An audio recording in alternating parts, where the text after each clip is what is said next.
नाही, मनपामध्ये काम करणारे जे कंत्राटदार आहे, मोठे मोठे कॉन्ट्रॅक्ट इथं आहे.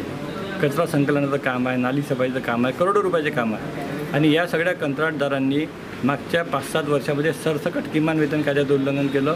हे कंत्राटी कामगाराच्या खात्यातून 3-3 हजार रुपये काढतात ॲडव्हान्सच्या नावाखाली आणि नफेखोरी करतात, असा आमचा स्पष्ट आरोप आहे. या कंत्राटदारांना काळ्या यादीत टाकण्याची कारवाई करायला पाहिजे, तर त्यांना मुदतवाढ देत आहे. सहाय्यक कामगार आयुक्तांनी ज्यांना 38 लाखाचा दंड ठोठावला, अशा संत मीराबाईलासुद्धा हे लोक मागच्या वर्षभरापासून मुदतवाढ देत आहे. आणि मुदतवाढ देत आहे म्हणजे टेंडरिंग करत नाही आहे, ओपन टेंडरिंग करत नाही आहे. म्हणजे हा कंत्राटदाराला लाभ पोहोचवण्याचा प्रकार आहे.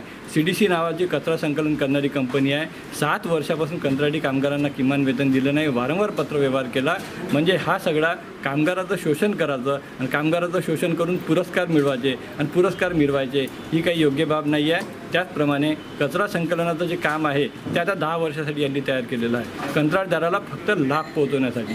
हे खरं म्हणजे मागच्या वेळेस आम्ही उज्ज्वल कन्स्ट्रक्शनसोबत 10 वर्षाचा करार केला, तेव्हा आम्हाला किती त्रास झाला आहे चंद्रपूर शहरातील नागरिकांना माहिती आहे. त्यामुळे 5 वर्षाचा तो करार करण्यात यावा, 10 वर्षाचा करू नये. केवळ आपली नोकरी आहे ना, आता ती नोकरी जाणार आहे, जायच्या वेळेवर, सेवानिवृत्तीच्या वेळेवर 10 वर्षाचा करार करून ठेवायचा आणि मग चंद्रपूर शहरातल्या नागरिकांना 10 वर्षासाठी अंधारात ढकलायचा, हा प्रकार योग्य नाही आहे.